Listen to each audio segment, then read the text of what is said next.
AITAH for making my husband choose between me and his mistress.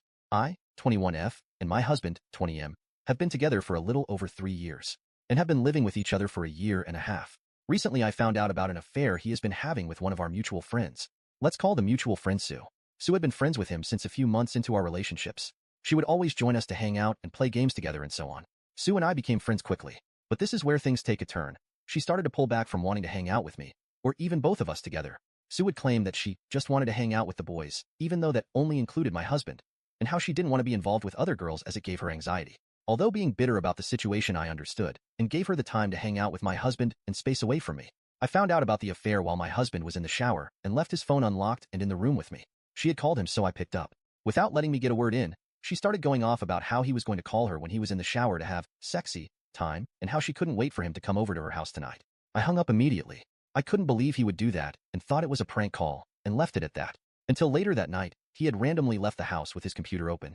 I know I shouldn't have, but I went through their messages as his computer gets his text messages as well. This affair had been going on for about a year, and it's to the point that they are sending lovey quotes back and forth to one another and telling each other they love one another every day. He would also sleep call with her because she was in a bad state of mind very consistently. At first I passed it off as Hun being a good friend, but it eventually made me uncomfortable. He has also been telling her that one day he will convince me to become polyamorous, and so she can come live with us, and we will all be together. I am not poly and have made it very clear to him since the start of the relationship that polyamory was a boundary for me and would never be considered. He has never mentioned anything about him being polyamorous as well during all this time.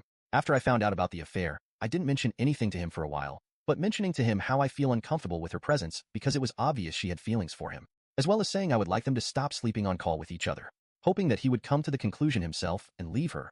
But that didn't happen. It was eating me apart inside, so I finally confronted him about it. He told me he was just being selfish and how he loved both of us. I told him that I had made it clear before we got married that I would never be open to an open relationship or polyamory due to past relationships. He got upset asking how I found out and that I shouldn't be snooping through his stuff. I left the house after that and got a hotel room so I wouldn't be around him while he was so angry. He texted me the next day, asking if we could talk about it all and where we go in the future. After a long talk of why he cheated and what all happened, he told me that he didn't want to lose me and that he would kill himself if he lost me over his mistake. That's when I told him I would not continue to come around to be in his life if he doesn't kick her out of his life. I told him I would be open to fixing things, but would not be able to trust him again with her still in his life. He again got very angry and said I couldn't do this to him, and I was ruining his chances of being happy.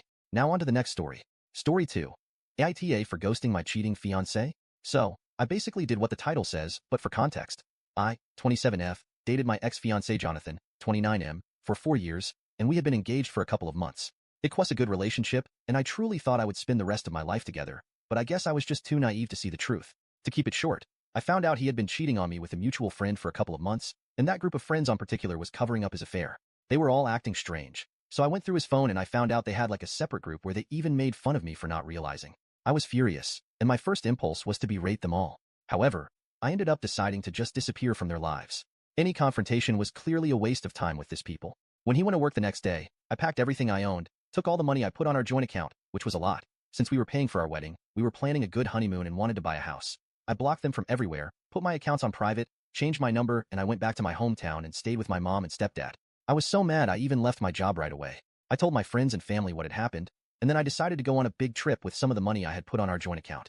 I left for 3 months. I had the time of my life and came back home like 2 months ago.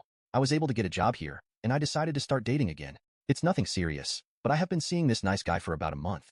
I'm just trying to put my life back on track. Anyway, recently my family and friends are telling me that my ex and our ex-mutual friends are bombarding them with texts on social media.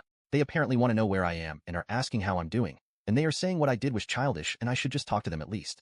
I have no intention of this. For me, it's a closed phase of my life, and I literally did nothing at all. I just left. They will never see my face again or hear from me, and I told my close circle to just block or ignore them.